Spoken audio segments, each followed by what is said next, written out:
Bueno, pues muy buenas tardes a todos. Sean de nuevo muy bienvenidos a esta hora del Instituto Universitario de Investigación Ortega y Gasset. Y hoy es un día muy especial. A mí me hace mucha ilusión tener a uno de mis maestros y amigos aquí con nosotros, porque Fernando Royo de la Fuente, de una u otra manera, primero es como las columnas de la Rotonda, es un pilar esencial de esta casa, es secretario de redacción de la revista de Occidente, pero es que además ha tenido en muchos de nosotros una influencia absolutamente decisiva en nuestra propia formación. Y cuando yo estaba en su misma posición, terminando mi tesis doctoral, mejor dicho, me dio alguna de mis primeras oportunidades en prensa y me publicó algunas cosas de manera generosísima y exageradísima, y por tanto le estoy profundamente agradecido y siempre ha sido realmente dadivoso conmigo. Y por tanto, querido Fernando, aprovecho la ocasión que tengo hoy para agradecerte todo lo que a mí personalmente me has hecho, ¿no? Fernando lo es prácticamente todo en el mundo cultural de nuestro país. Ha sido director del Instituto Cervantes y también en Buenos Aires. Ha enseñado tanto en Bélgica como en China, siempre vinculado al mundo de la literatura y de la filología. Es doctor y profesor de esta casa, como sabéis, director del Máster de Cultura Contemporánea.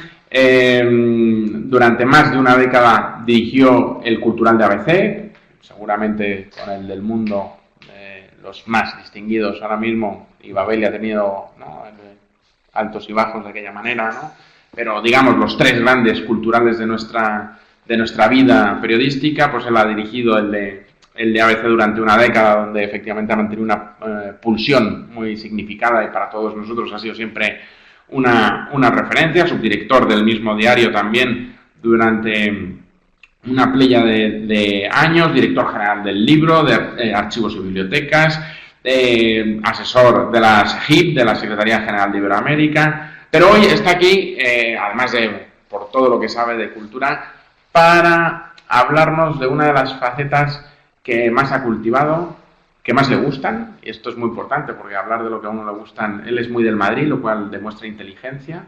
y saber hacer, y realmente sí, esto es una cuestión histórica, en que los historiadores siempre decimos que, bueno, claro, comparativamente, tú me corriges, que es el que sabe de esto, con su tribuna de los sábados en el diario ABC, el Barça necesitaría más o menos de media unos 10 meses para alcanzar más o menos en escalafón, digamos, todas las victorias que tiene el Madrid. Bueno, o sea, de la exageración, lo cierto es que, por lo menos en términos históricos, es sin duda el gran equipo del siglo XX y ya del XXI, ¿no?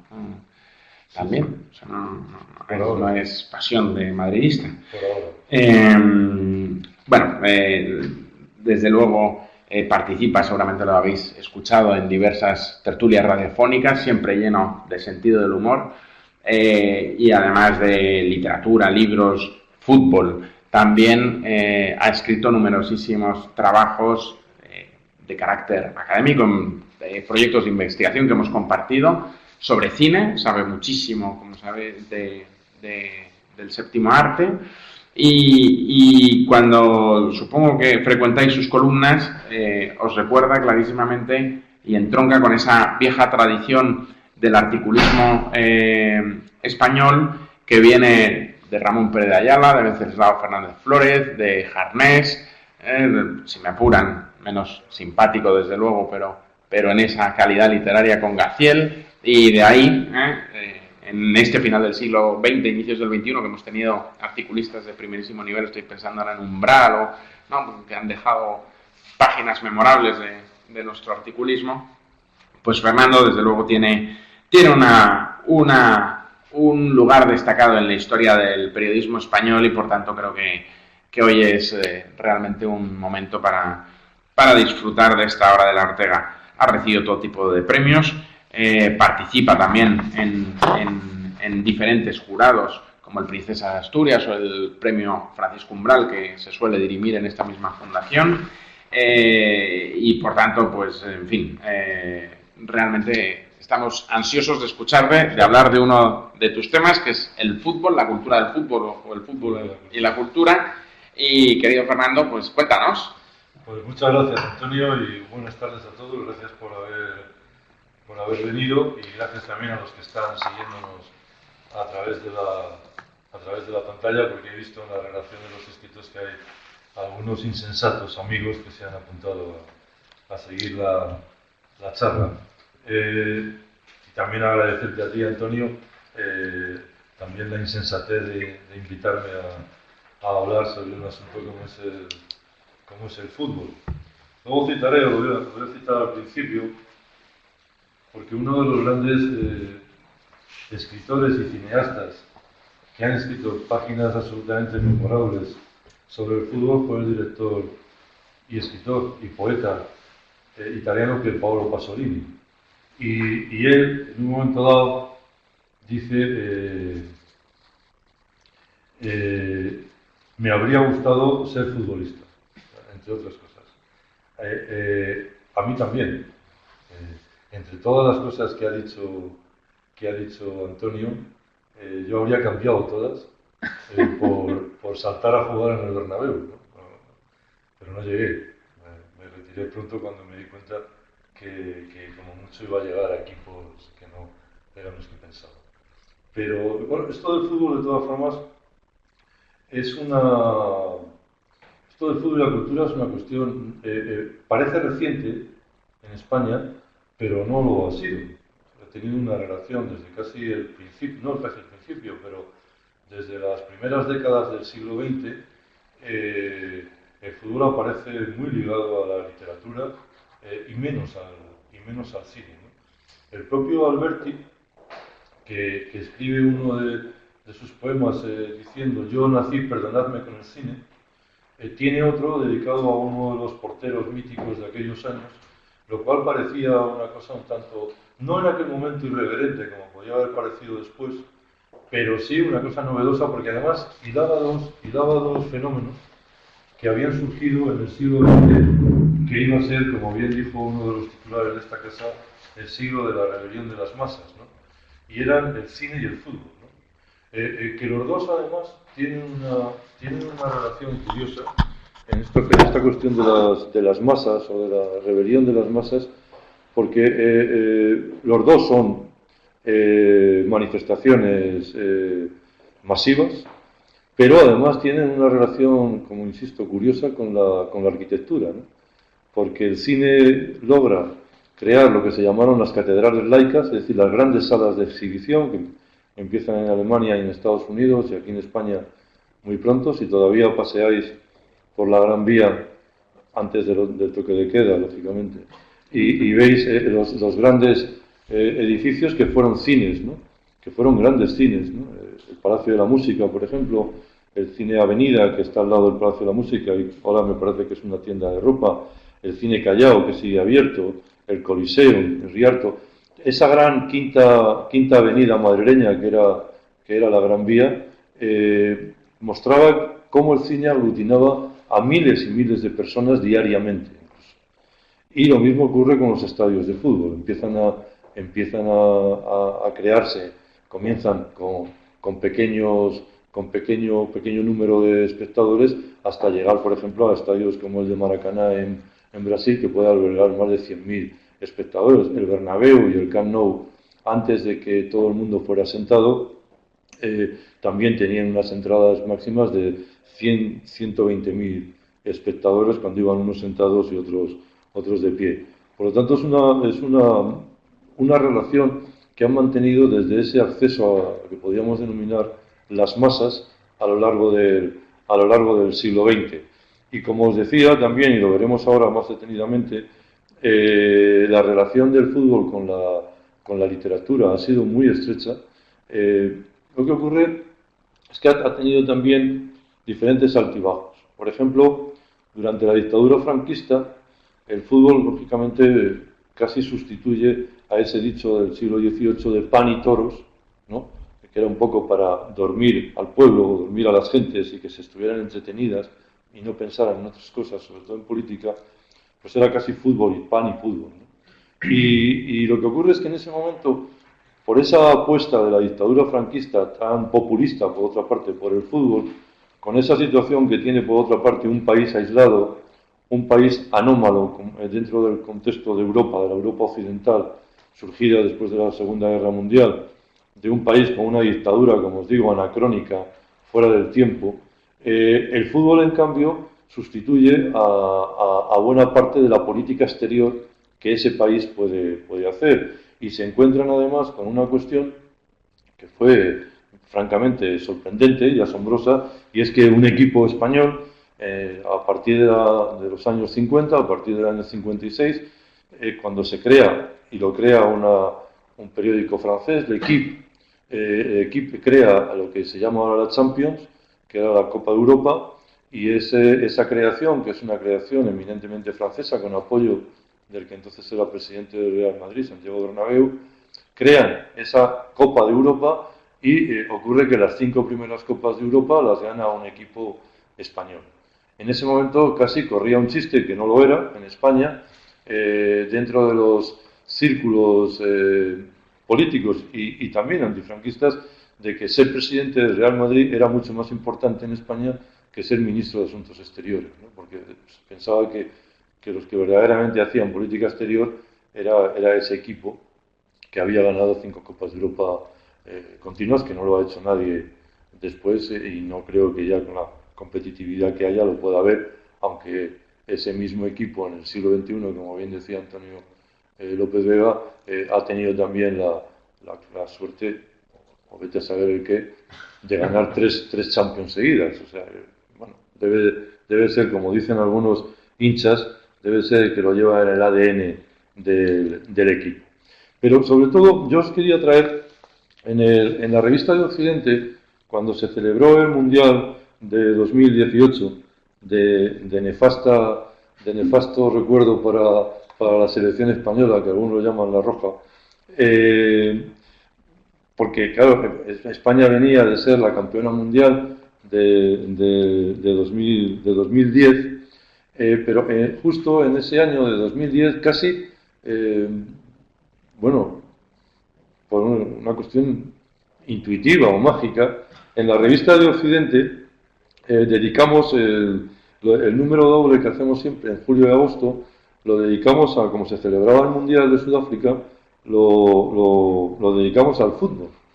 Cosa que no sé, o hecho que no sé, si los titulares de esta casa, que los tenéis ahí a 2-2, habrían aprobado. En fin, prefiero no pensarlo, ¿no? Que una docta casa como esta, y sobre todo la revista de Occidente, creada por Ortega en julio de 1923, abriera con artículos sobre fútbol. Lo que pasa es que los artículos sobre fútbol estaban escritos por gentes que precisamente eran gentes de un notable peso intelectual y literario, ¿no? Lo habría nada menos que Vicente Verdú, que había sido además secretario de redacción de esta casa, de esta revista, José Luis González Quirós, filósofo, Juancho Armas Marcelo, escritor, Enrique Murillo, escritor, y Manuel Arias Maldonado, que hoy además publica una tercera en El Mundo excelente, y profesor en la Universidad de Granada, creo que de ciencia política. Y era un poco hablar desde el punto de vista, que casi es el que nos convoca aquí esta tarde, ¿no? Desde el punto de vista de cómo el mundo de la cultura o una serie de gentes, digamos, cultivadas, se dedicaban al fútbol. O hablaban de fútbol y escribían sobre fútbol. Y además, si me permitís, voy a citar unas palabras del muy querido Vicente Verdú, que era el que abría el número, y decía: el fútbol no es cualquier cosa. Tampoco un pasatiempo más, puesto que si un campeonato mundial convoca a 3.000 millones de personas, 3.000 millones de personas, se está tratando con casi media humanidad, y media humanidad es la medida exacta para convertir un suceso en cuestión histórica y su carácter circunstancial en un aura de trascendencia.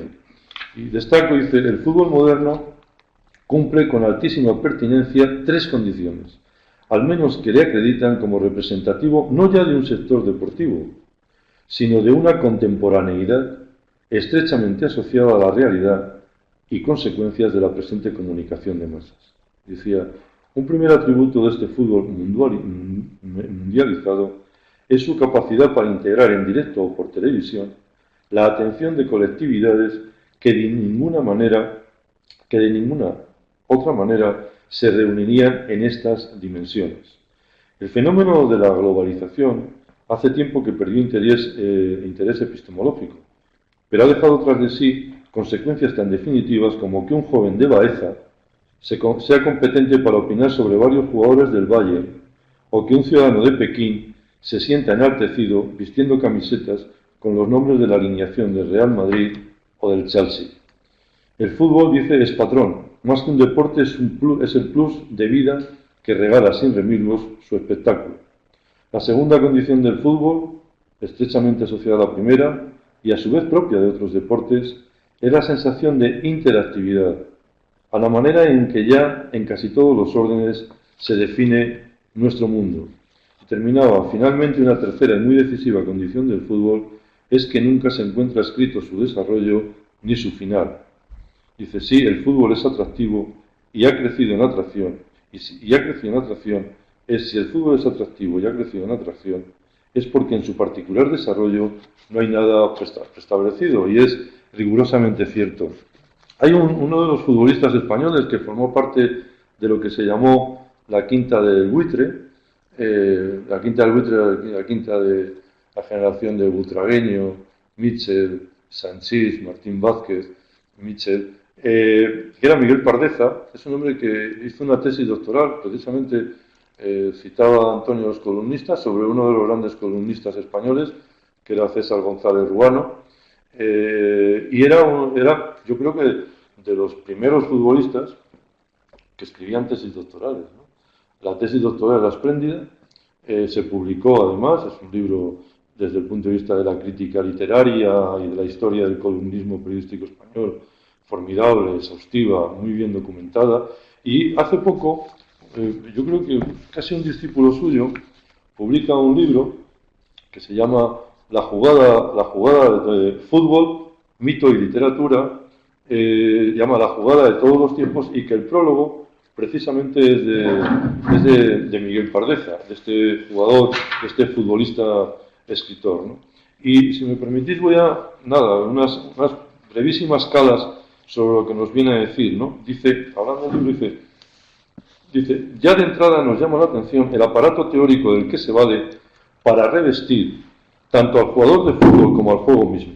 Nombres ilustres como los de Joseph Campbell, Roger Calois, Jung, Huizinga o Freud enaltecen sus páginas con una naturalidad asombrosa. ¿Por qué? Porque es lo que está hablando de la figura del héroe futbolista, ¿no?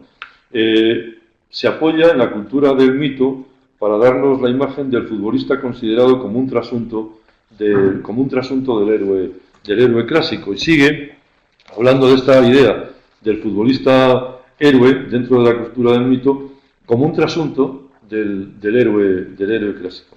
Si os dais cuenta, uno de los hechos así verdaderamente curiosos es el momento ese que parece trascendental y que en un mundo como en el que vivimos de virtualidad más absoluta, en un mundo que estamos ya muy cercanos a Matrix en muchos sentidos, ¿no?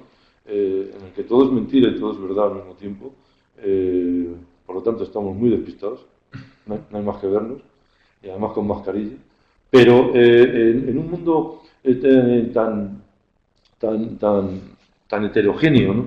Por otra parte, fijaros en ese momento, si queréis llamarlo mágico, y cada uno que le ponga el adjetivo que le dé la gana y le guste, de los partidos de selecciones nacionales en los que suenan los himnos, ¿no? Que parece que la mayor parte, bueno, hay naciones como Francia, como Inglaterra, como Alemania, que además los jugadores generalmente suelen saberse el himno porque tiene letra. En España, que es un país bastante más curioso y divertido, como no tenemos letra, todo el mundo la pone la que quiere, y los futbolistas ya ni siquiera la cantan. Pero ese momento en el que parece que va a empezar una batalla, ¿no? Están todos concentrados, algunos más místicos mirando al cielo, otros arrascándose la oreja, pero todos muy concentrados, sonando los himnos, y en el campo, en el estadio, la gente también cantándolos con un fervor que parece la escena de Casablanca cuando suena la marsellesa, ¿no? Es decir, una cosa verdaderamente religiosa, en cierto sentido. Luego hablaré también de esa relación con la religión, ¿no? Y ese trasunto del héroe clásico del que nos hablaba Pardeza, ¿no? Que además ese cumple todas las etapas constitutivas de lo que los que he citado, Campbell, Calois, Freud, Huizinga, Jung, señalan como las etapas que debe cumplir o que cumplía el héroe clásico. Entonces, ¿qué son? Que va del nacimiento a la caída, con las particularidades de ese héroe futbolista que vamos a ver, ¿no? Primero, la llamada de la aventura es una aventura, es decir, no vamos a hablar de... yo mismo lo he visto cuando jugaba en el infantil del Real Madrid, en el Unión Social, tenía de compañero en la media a un chico de mi misma edad que cuando yo le veía jugar y le veía cómo vivía el fútbol y vivía prácticamente para el fútbol, yo pensaba, Fernando, lo mejor que puedes hacer en este momento es con mucha educación y elegancia retirarte, dedicarte a estudiar, porque claro, comparado con este llegó a jugar en el Real Madrid, un jugador extraordinario, se llama San José, pero veía esa llamada de la aventura, ¿no? Porque es una aventura, te la juegas. ¿Cuántos juguetes rotos hay en el fútbol? No os podéis ni imaginar. Ahora hay un fenómeno terrorífico que es a toda la gente, a todos estos chicos que traen desde fuera, fundamentalmente de África, y que los traen con unas expectativas tremendas y que muchos, y yo he conocido algunos casos, terminan pidiendo en la puerta de un Corte Inglés o de un Supercore, y que se quedan tirados los clubes, los agentes fundamentalmente que los han traído, los abandonan. Por lo tanto, es una aventura tremenda, no solamente para ellos, sino para cualquiera. Después de esa llamada de la aventura, está el camino de las pruebas, es decir, los diferentes pasos, los ritos de paso que debes ir cumpliendo. Por ejemplo, en este momento, daros cuenta, hay un fenómeno, el fútbol siempre sorprende, ¿no? Pero hay un fenómeno tremendo. Hoy el diario AS, me parece, sacaba una doble página hablando del furor que en Europa están marcando, sobre todo en los equipos de Champions, jóvenes de 17 y 18 años, ¿no? El caso en España, por ejemplo, de Ansu Fati del Barça, que es un chico que ha debutado con 17 años, esto era impensable, no había esa edad, ¿no? Y daos cuenta que si esto es así, para cualquier chico que haya sentido la llamada de la aventura, chico o chica en este momento, porque ya el fútbol femenino está teniendo una presencia bastante notable, ¿no? Pero para cualquier chico o chica que haya sentido la llamada de la aventura y vaya hacia esa ritualización del camino de las pruebas, el que no haya pegado un salto, no os voy a decir ya a un equipo de primera, sino a un equipo de segunda división, y por supuesto de primera con 17, con 18 años, es otro que tiene que decir ya, bueno, aquí se ha terminado, porque no voy a llegar a ser lo que esa llamada de la aventura me sugería, ¿no? Después está, que es muy importante, como en cualquier hecho académico, la influencia del mentor, la influencia de quien te ha apoyado, quien te ha llevado, quien te ha cultivado y que te han enseñado muchas cosas. Nosotros, bueno, decimos nosotros, pero por ejemplo en el Madrid en este momento hay un jugador, sobre todo, que necesita de un mentor, pero ya, por favor, porque es que si no le vamos a ver que se va a convertir en otro juguete roto, que es Vinicius, ¿no? O sea, es un jugador que ves que necesita educación, que necesita esa influencia del mentor y que ha sido decisiva en grandes jugadores. Probablemente Messi, sin ir más lejos, sin la presencia de Xavi y de Iniesta, pues habría sido otro jugador sin ninguna duda, ¿no? Después, ya una vez que has pasado todo estos ritos de paso, tienes la lucha y la batalla, que es la propia carrera. Esa lucha o batalla que te lleva al éxito, pero inmediatamente al fin, ¿no? Dice Pardeza, con razón, que el héroe futbolista es un ídolo moderno que se mueve entre una vocación temprana, daos cuenta de esto, entre una vocación temprana y una liquidación abrupta, no menos prematura. Podríamos echar cuentas de cuánto es la vida de un futbolista. Ahora se está alargando, es verdad, porque es curioso que va en relación a cómo se está alargando la vida de todos nosotros. Si pensáis en la esperanza de vida de España, de los españoles, hace 100 años, en 1920, y esto lo conoce muy bien el profesor López Vega, la edad media, la esperanza de vida de los hombres españoles en 1920, agarraros bien a la silla, era de 37 años, y la de las mujeres de 43 años. Hoy la esperanza de vida de los hombres en España es de 78 años y las mujeres de 83 años. Es decir, que en 100 años se ha doblado esa esperanza de vida, que es una cosa brutal desde el punto de vista poblacional, ¿no? Pues lo mismo que le está ocurriendo con el fútbol. Hay jugadores, antes un jugador a los 34 o 35 años, pues prácticamente ya estaba terminada su carrera. En este momento lo estamos viendo a jugadores.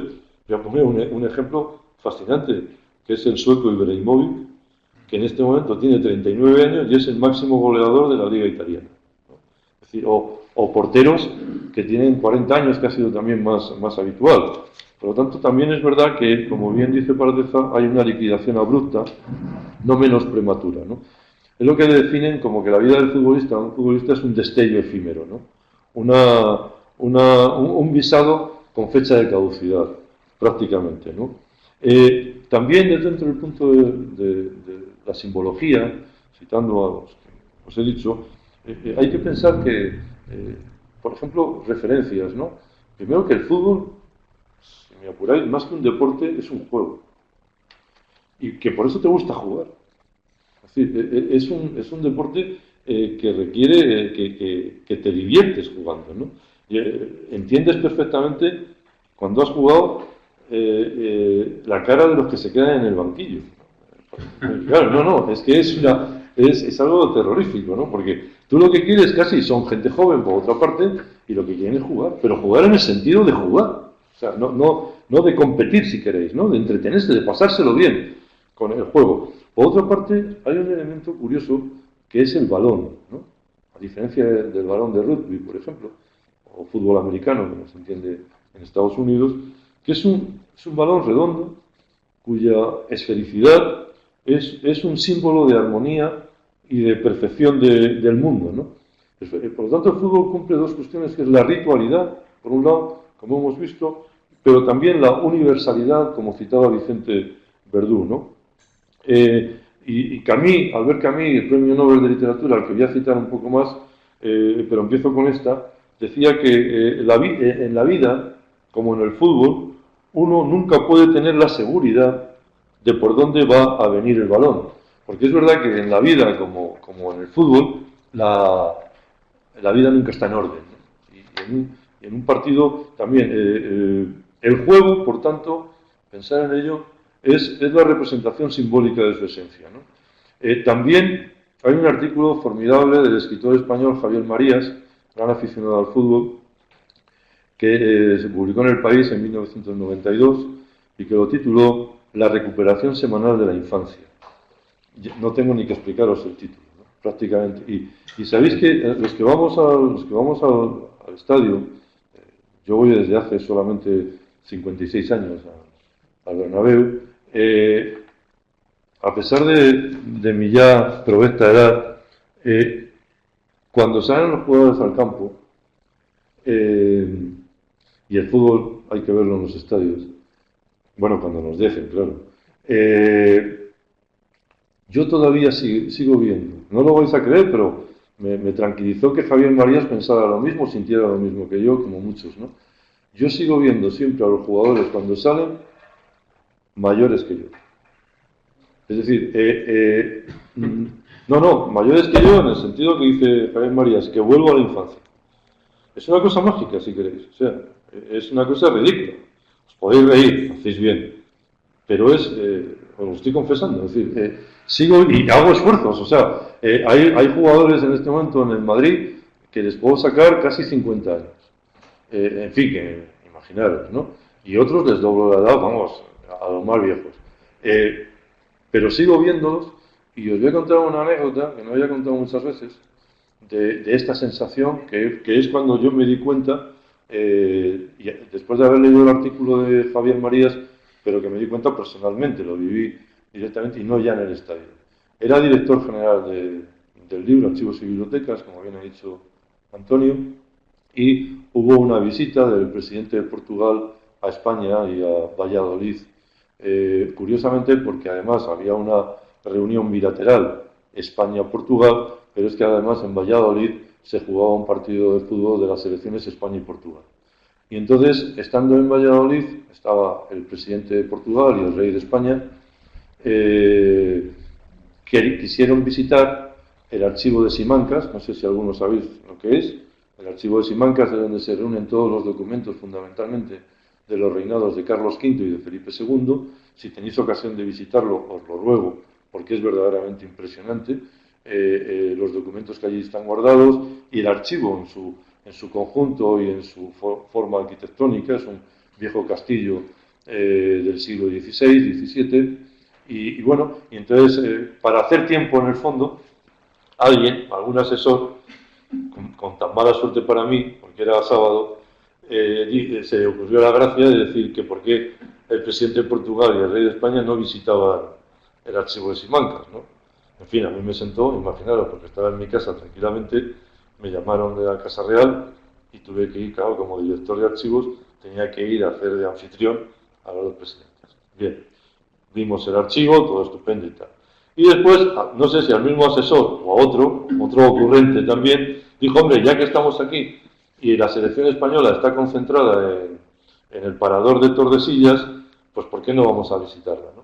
Y entonces fuimos a visitarla y la ministra entonces de Educación y Cultura me dijo, oye, tú que eres muy aficionado al fútbol, vete con el presidente de Portugal y el rey y les vas presentando a los jugadores. Yo, lógicamente, me sabía el nombre de todos, ¿no?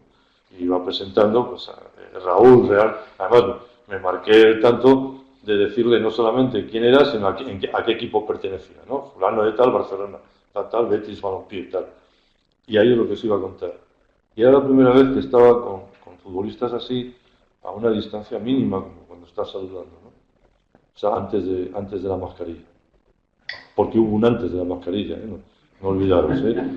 No sé si habrá un después, pero un antes sí hubo. Me quedé muy impresionado de los jóvenes que eran.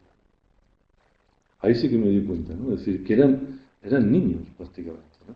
Y ahí, pero fijaros que es ahí, que no estaban en el estadio, no estaban con el uniforme, no estaban con todo el público, el griterío, la animación, los himnos que suenan, etcétera, sino que eran como estamos nosotros ahora, y ahí sí que verdaderamente me di cuenta de lo que era muy brevemente, ya para terminar, pero es un juego que es un soberano negocio, y es un soberano negocio teñido de sombras, por cierto, y ahora cada vez más, corrupción, apuestas, etcétera, que es, como os he dicho, la sublimación de millones de gentes de aquí y de allá, y que también está en las tierras de la reflexión filosófica y el pensamiento. No es nada nuevo, porque ya pasó el tiempo de un profundo divorcio entre la filosofía y el deporte, no digamos del fútbol, ¿no? Parece obvio que recordar la legión de cineastas, escritores, artistas, historiadores y también filósofos que han roto la malla y escrito o pintado o filmado sobre una aventura que reúne a su alrededor todas las pasiones y anhelos, junto a emociones que también es verdad un tanto irracionales, en apenas poco más de 90 minutos. Hay un libro que os recomiendo si queréis esta relación de la filosofía del fútbol, que es de inglés Simon Crisley, que se llama ¿En qué pensamos cuando pensamos en fútbol? Y es un libro atrevido y riguroso. Se ha tomado en serio el fútbol, y este Christie antes había escrito sobre suicidio, sobre David Bowie o sobre la memoria. Es decir, pero le faltaba un asunto, ¿no?, que era el fútbol. Y con este libro, pues abre las puertas de la academia al fútbol, que si os fijáis, y sobre todo si lo veis en un estadio, es un ajedrez. Si sabéis, supongo que si algunos juegan al ajedrez saben que cuando un jugador mueve una ficha, no mueve una ficha, mueve todo el tablero, porque ha cambiado radicalmente el tablero en el movimiento de esa ficha. En el fútbol, sobre todo, si estás viéndolo en el estadio, porque en la televisión, lógicamente, está atendiendo a dónde está el balón, pero en el estadio estás viendo a todas las fichas del ajedrez. Y entonces estás viendo, cuando uno está llevando el balón, pero cómo se están moviendo todos. cómo cada uno se va desplazando según y de acuerdo a la jugada que se está a la jugada. Y es un auténtico, cuando un equipo es extraordinario y mueve el balón de una manera que convierte en el juego en un arte, en un baile, es un ballet prácticamente. Es un juego como el ajedrez y estéticamente es en los momentos más sublimes, por supuesto, no cuando empiezan a patadón limpio o codazo, pero en los momentos más sublimes, cuando encuentras equipos que verdaderamente mueven el balón, que no lo mueven, sino que lo acarician, que lo miman, es verdaderamente un ballet. Es un ballet, además, con una música ambiente, si me queréis, ¿no? En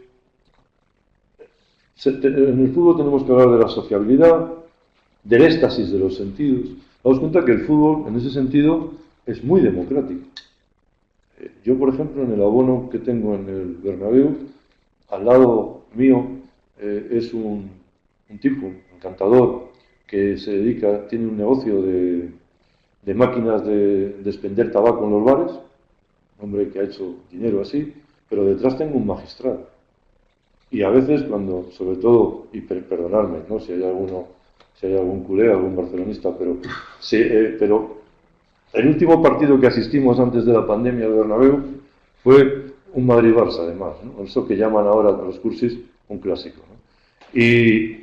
Y claro, con el primer gol del Madrid, pues allí a veces te abrazas con gente, bueno, cuando te podías abrazar también, te abrazas con gente que sí, que no conoces. O sea, es verdaderamente, no es el éxtasis de la novela El perfume de Patrick Süskind, pero se acerca bastante.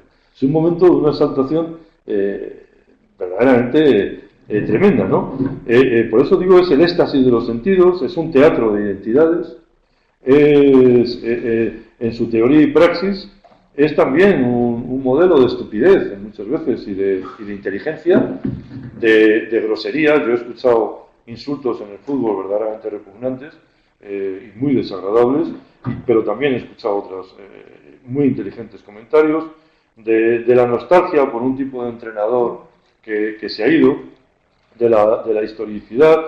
Incluso dice este filósofo Priestley: para mi sorpresa y satisfacción, mientras escribía este libro descubrí que muchas de las cuestiones que considero filosóficamente ciertas, referentes a asuntos tan genéricos como el espacio, el tiempo, la pasión, la razón, la estética, la moral y la política, resultan aún más ciertas en su aplicación futbolística.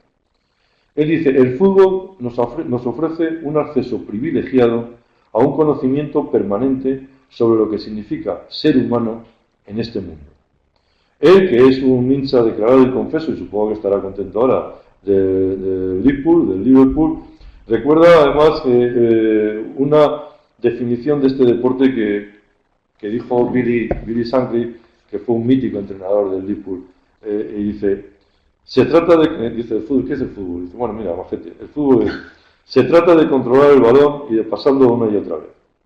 Cuando el control y el pase se combinan con el movimiento y la velocidad, en un contexto donde tras cada pase el jugador con el balón disponga de 2 o 3 opciones para un nuevo pase, al final el equipo al que pertenece acabará marcando.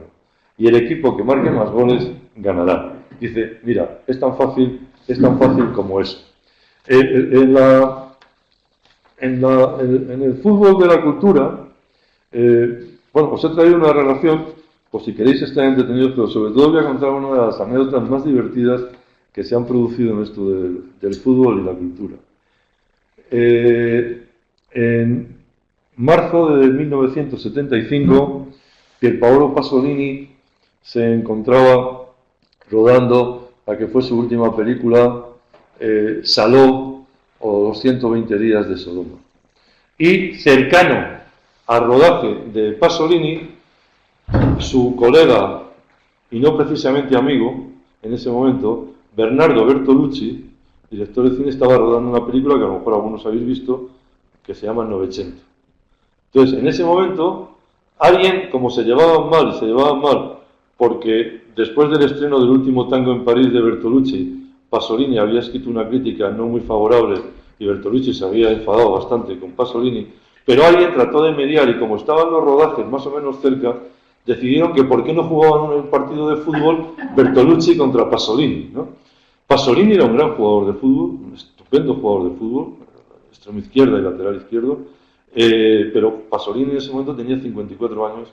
A Bertolucci no le gustaba demasiado el fútbol y era además el día de su cumpleaños y cumplía, me parece que 34 o 44. El caso es que jugaron el partido y el resultado fue, tengo aquí, Bertolucci 5, Pasolini 2. Se enfadaron bastante y Pasolini además casi no terminó el partido. Lo digo simplemente como anécdota, pero sí que la literatura es un juego de palabras, como sabéis, que semeja a la vida y a la muerte. El fútbol, ya lo contó Albert Camus, es un juego antes que un deporte, que muestra más de la moral humana que muchas de las facetas entendidas como trascendentes. El propio Albert Camus lo dijo: he aprendido más en el fútbol que en muchos de los aspectos de mi vida intelectual. Pero el fútbol es también, como os decía, un ajedrez de signos y de sentimientos, un ballet con música invisible, una plástica en movimiento azaroso, una épica incruenta, un genio errático. Literatura y fútbol son, para más de los que se piensa, una hermandad ungida por la emoción y por el sentimiento. Citaba a Javier Marías y hace poco, en el 2010, se reeditó, corregida además notablemente, su enciclopedia futbolística que se llama Salvajes y Sentimentales, Letras del Fútbol, está en Alfaguara. Y Manuel Vázquez Montalbán, el gran escritor español, y lo recuerda Marías, decía que después se recuerda en una película, no sé si habéis visto una película argentina que fue Oscar de Hollywood a la mejor película extranjera, que se llama El secreto de sus ojos. Está dirigida por Juan José Campanella e interpretada magistralmente por 3 actorazos: Ricardo Darín, Soledad Villalba y el estupendo Guillermo Francella, ¿no? Hay una escena que yo creo que lo define perfectamente el fútbol, ¿no? El fútbol, donde en Argentina es algo más que yo he vivido allí y es algo más que una pasión. Nada más llegar a Argentina, lo primero que pregunté en Buenos Aires cuando viví: oye, ¿aquí quién es el Madrid y quién es el Atleti, ¿no? Y me dijeron: mira, el Madrid es el River Plate y el Atleti es el Boca Juniors. Yo me apunté al River Plate como era mi obligación, lógicamente, y iba al fútbol, y ahí sí se vive el fútbol de una manera. La única afición en España que yo creo que es muy semejante a la gran afición argentina es la del Atlético de Madrid, y no es casual que esté Simeone como entrenador, ¿no? Pero como os decía, en esa escena hay una escena maravillosa en la que está Ricardo Darín, que es el abogado que están investigando el crimen, y Guillermo Francella en un bar, ¿no? Y Ricardo Darín le pregunta a Francella, me parece: oye, ¿tú cambiarías de mujer? Y dice: hombre, no sé, sí, pues, a lo mejor, no sé, si las pasaban mal. ¿Y cambiarías de voto a un partido político? Dice: sí, me desengaño, no, podría cambiar. ¿Y cambiarías de religión? Bueno, yo no soy muy creyente, pero probablemente sí, cambiaría de religión, ¿por qué no? También cambiaría de religión. Y dice: ¿de qué es lo que tú no cambiarías nunca? Y le dice Francella: del equipo de fútbol, ¿no? Es decir, y con la idea esa, si recordáis la película, se van a la cancha del Racing de Avellaneda y descubren al asesino. No, bueno, pero quería citarlo porque también lo citaba el escritor español Vázquez Montalbán, y hay algo que Paul Ingendijk, que era un corresponsal extranjero aquí en España, señala al hilo del libro de Marías, que es que en el fútbol lo que se practica es un patriotismo oblicuo. Cuando los escritores hablan de este deporte, sabéis que en Inglaterra hay una definición del fútbol y del rugby, ¿no? Dicen que el rugby es un deporte de plebeyos jugado por caballeros, y que el fútbol es un deporte de caballeros jugado por plebeyos, ¿no? Es decir, porque a veces se sacude más en el fútbol que en el propio rugby, a pesar de que parezca que sea más violento, ¿no? Pero añaden una perspectiva exótica y reflexiva, ¿no? Fijaros, voy a citaros así, de final y terminamos. Alberti, gente que ha escrito de fútbol y bien. Alberti, Rafael Alberti, el premio Nobel chileno Pablo Neruda, el gran cuentista uruguayo Horacio Quiroga, el gran escritor ruso norteamericano, si queréis, Vladimir Nabokov, que cuando estaba estudiando en Cambridge fue portero del equipo de Cambridge. Albert Camus, que fue portero en el Racing Universitario de Argel. Miguel Delibes, el escritor español, que ahora se celebran 100 años. Mario Benedetti, el poeta y escritor uruguayo que fue portero en Uruguay. Gonzalo Suárez, uno de nuestros grandes directores de cine, que además fue uno de los mejores ojeadores, esos que van a los partidos para ver quién destaca y que fiche por un equipo, y además un gran cronista de fútbol que firmaba, si lo podéis buscar si queréis, firmaba sus crónicas como Martín Giral, con un seudónimo. También el premio Nobel austriaco Peter Hanke, el escritor checoslovaco Milan Kundera, Kensaburo Oe, Mario Vargas Llosa, Alfredo Valls Echenique, Juancho Armas Marcelo, Eduardo Galeano, John Carlin, Juan Villoro, el mexicano, que tiene un libro formidable sobre el fútbol con un título maravilloso, se llama Dios es redondo, ¿no? Bueno, toda lo que ha sido el escritor argentino Roberto Fontana Rosa, que yo creo que tiene las mejores crónicas sobre fútbol, ¿no? Lewis Carroll, Fernández Flores, Arnold Bennett, es decir, y después nos quiero decir los versos del fútbol, ¿no? Gabriel Celaya, Miguel Hernández, Leopoldo de Luis, Luis Antonio de Villena, el actual director del Instituto Cervantes, gran aficionado al fútbol y gran poeta Luis García Montero, la reciente escritora, joven escritora española Elena Meder. Esta además es autora de unos versos imbuidos de hedonismo clásico dedicados a Iker Casillas, ¿no? Sí, del fútbol. Cuenta Marías la vergüenza que tenían algunos escritores e intelectuales al ser descubierta su afición al fútbol en tiempos en que parecía una ordinariedad franquista, ¿no? Y la literatura que se basa prácticamente en fútbol. Por ejemplo, a pesar de que sea un hombre muy criticado, para otros, en cambio, le recordamos con cariño que es el entrenador José Mourinho. Él decía algo que molestaba mucho a otros, ¿no? Pero que llevaba razón. Dice, solo sabe de fútbol quien sabe de algo más que de fútbol, ¿no? Por lo tanto, os cuento todo esto porque en todos estos escritores hay lo que llama Javier Marías, la memoria futbolística es confusa, pero muy selectiva, y lo que escoge lo ve con claridad para siempre, ¿no? Dice, el hecho de que millones de personas, cito, salten a la vez de alegría en los estadios y en sus casas, por algo en lo que de hecho no han tenido participación, un gol, y que en modo alguno va a afectarlos para bien ni para mal en sus vidas y problemas personales. Algo que lo asemeja a la literatura, al cine, a la música, que también son capaces de hacer reír, exaltarse, apiadarse, lamentarse y hasta llorar por historias y personajes y acordes que nada cambian de nuestra realidad una vez que se cierra el libro o se encienden las luces y se hace el silencio en los estadios. Hay un gran escritor recientemente fallecido, inglés, que se llama Philip Kerr, que os recomiendo 3 novelas, de las mejores novelas sobre fútbol que se han escrito recientemente. Los títulos son muy significativos: Mercado de invierno, La mano de Dios, que es la famosa mano de Maradona en el Mundial de México, y Falso 9. Pero sobre todo ha llegado a una serie de televisión española, que está basada además en una novela del actual presidente de la Liga de Fútbol, que se llama Javier Tebas.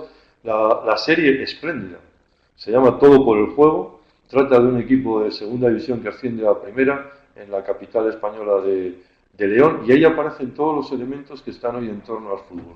La magia, pero también las corrupciones, el seguimiento del mundo oscuro que se puede mover en torno a las apuestas, los partidos arreglados, los fichajes fracasados, los fichajes, en cambio, que se disparan y que logran muchísimo impacto y dinero. Y voy a terminar con Pasolini, porque me parece que él tiene un libro, se ha publicado recientemente un libro dedicado a todas sus crónicas y sus textos sobre fútbol, y con él voy a terminar, ¿no? Dice, el arte es juego, así como también de algún modo el juego es arte.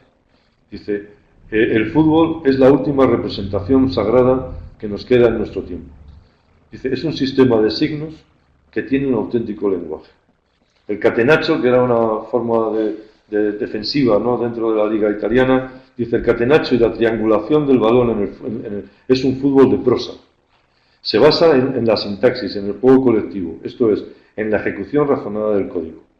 El fútbol es, después de la literatura y el eros, el placer más grande del mundo. Los deportistas están poco cultivados y los hombres cultivados son poco deportistas. Dice, yo soy una excepción. Y después habla, dice, cada gol es siempre una invención, es una perturbación del código. Todo gol es fulguración, estupor, irreversibilidad. Y termina diciendo, el máximo goleador es siempre el mejor poeta del año. Bueno, pues hasta aquí y muchas gracias. Bueno, he dejado que te extendieran mucho más que perdón, porque lo estábamos pasando estupendamente bien. Citabas y te referías a qué habrían opinado nuestros titulares de esta misma hora de la Ortega, ¿no? Y estaba buscando a ver si lo encontraba, pero no he dado con ello una carta que publiqué hace años de Marañón e Indalecio Prieto, que estaba en el exilio, hablando del fútbol, ¿no? Y le decía, cito de memoria, pero más o menos lo que sigue. Le decía, esto del fútbol 1954-55. Dice, esto del fútbol es cosa de otro planeta. No puedo entender cómo la gente queda embobada mirando a 11 caballeros corriendo detrás de un balón y le hacía una descripción. Ellos eran muy taurinos. Y me he acordado de esto, aparte de por tu referencia, porque precisamente en torno al año 54-56, como tú citabas, rompía el catenaccio por el lado izquierdo del Madrid una persona que entiendo que nos está escuchando hoy, que es Paco Gento, siendo su hijo que se acaba de incorporar, vamos, ha estado escuchando de toda la tarde. Saben ustedes que es... Permíteme decir que Paco Gento es el único jugador en la historia, y va a ser muy difícil que otro lo consiga, que tiene 6 Copas de Europa. No, un prodigio. Es un jugador extraordinario. Y hoy presidente de honor del Real Madrid. Bueno, pues supongo que será él o su hijo que nos está escuchando.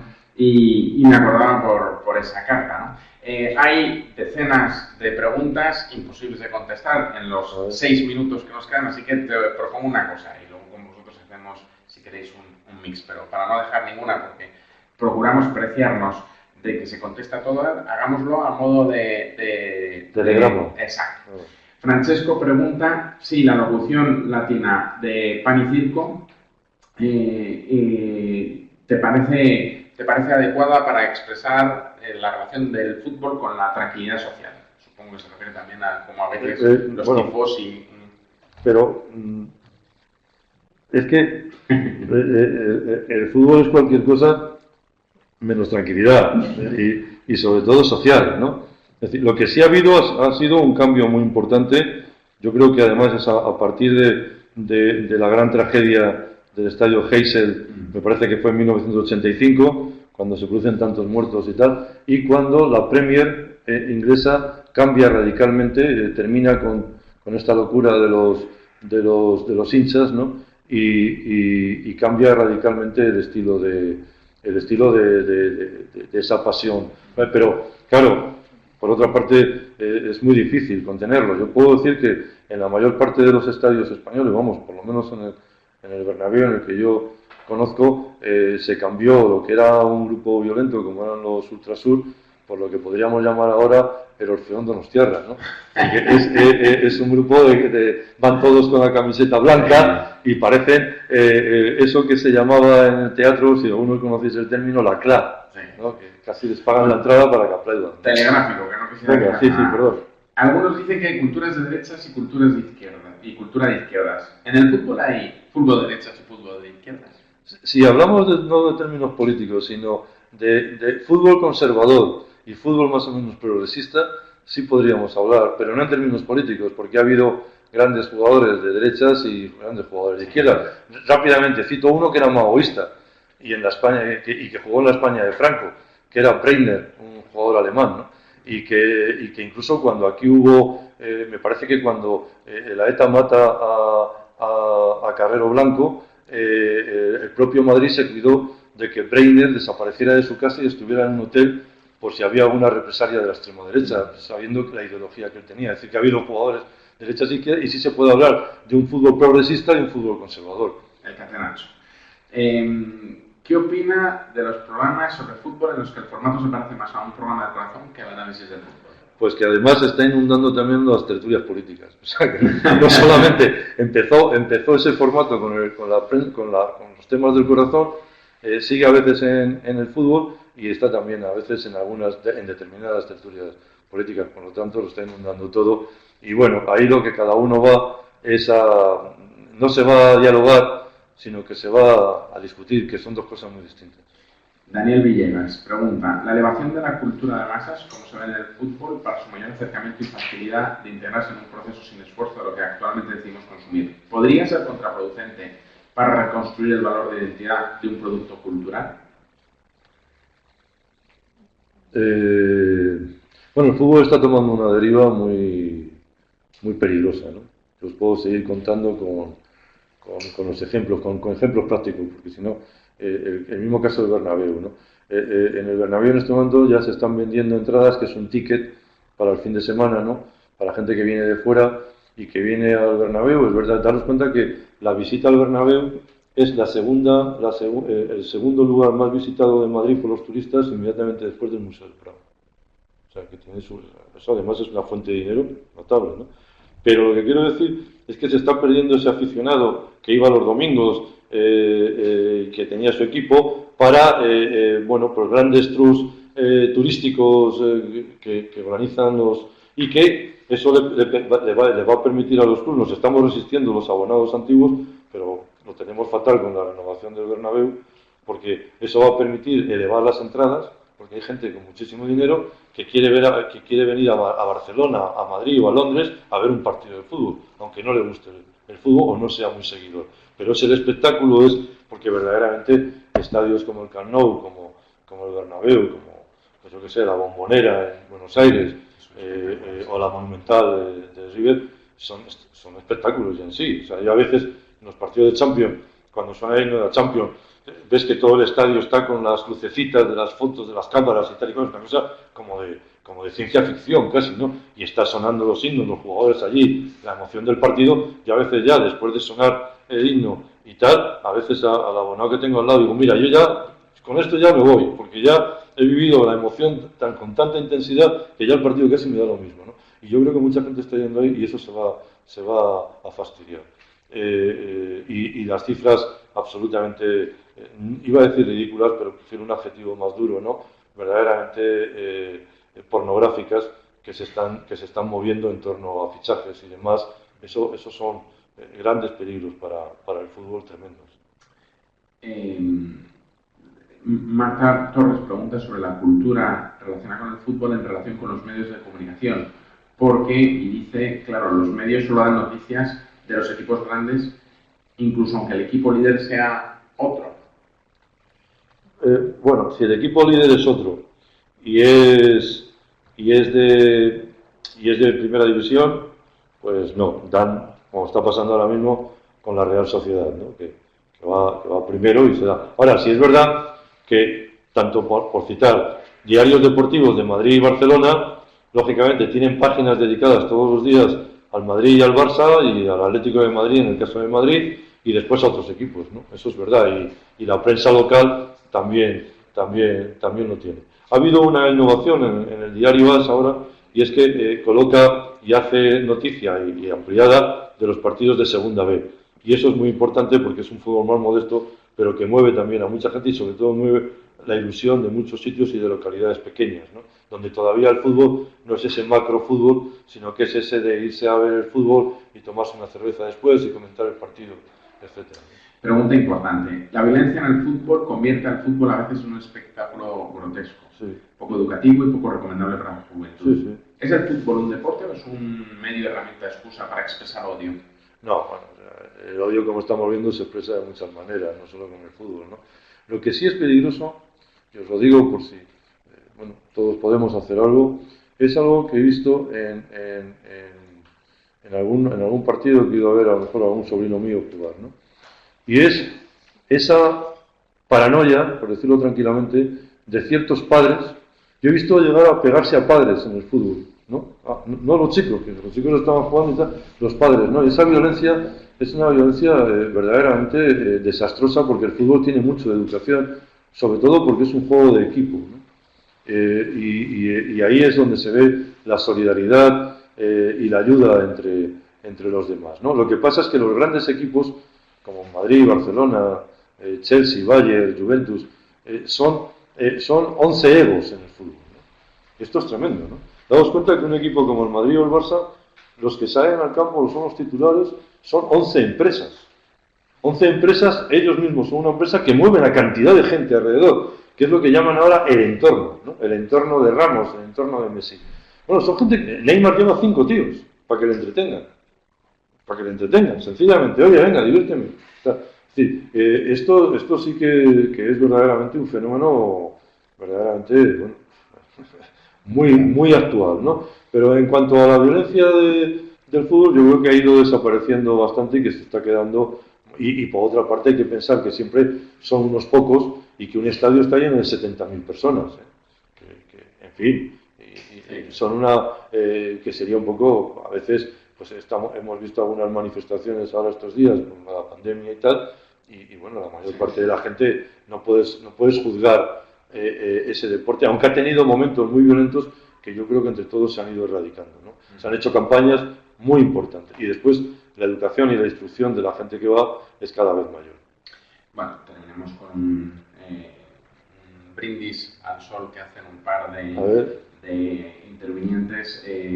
Pregunta uno si Ortega diría que el fútbol es la alienación de las masas y otro dice si es el opio del pueblo parafraseando a Marx o no. Yo creo que no, ya que a estas alturas ya no. Es decir, primero porque hay ya tantos opios del pueblo que tendríamos que empezar a categorizarlos, ¿no? Más opios son las fake news, por ejemplo, ¿no? Y no creo que sea. Y Ortega, pues mira, no, porque Ortega en un momento, voy a contar la anécdota, terminamos, pero en las memorias extraordinarias del gran director de cine español, Luis Buñuel, que se llama Mi último suspiro, cuenta una cosa formidable. Luis Buñuel, en la residencia de estudiantes, que sabéis que está ahí en Pinar, le habían pedido que organizara los sábados por la tarde unas sesiones de cine. Y Buñuel traía películas soviéticas en aquella época, películas francesas, no películas pues, como aquellas de Charlotte o de Harold Joyce, sino películas que llamaban poéticas o documentales muy realistas, de mucha militancia política. Y Ortega fue a alguna de estas sesiones y cuenta Buñuel que al salir de una de estas sesiones le comentó a Ortega: mire, Buñuel, la verdad es que si yo fuera más joven también me habría dedicado al cine. Es decir, que curiosamente después Ortega no escribió mucho sobre cine, pero para terminar, como he empezado la charla, claro que son ejemplos de masas, pero el hecho del fútbol y del cine, que han ido muy paralelos, señalan como algo tan masificado como el cine, ¿no? ¿Cuántos millones de personas han visto películas de Hitchcock o películas de Ford Coppola? Y sí, son masas, porque son millones y siguen siendo obras maestras. Bueno, pues con esta estupenda reflexión despidamos a Fernando Rueda Fuente con un estupendo abrazo y nos vemos el próximo miércoles. Muchísimas gracias. Muchas gracias.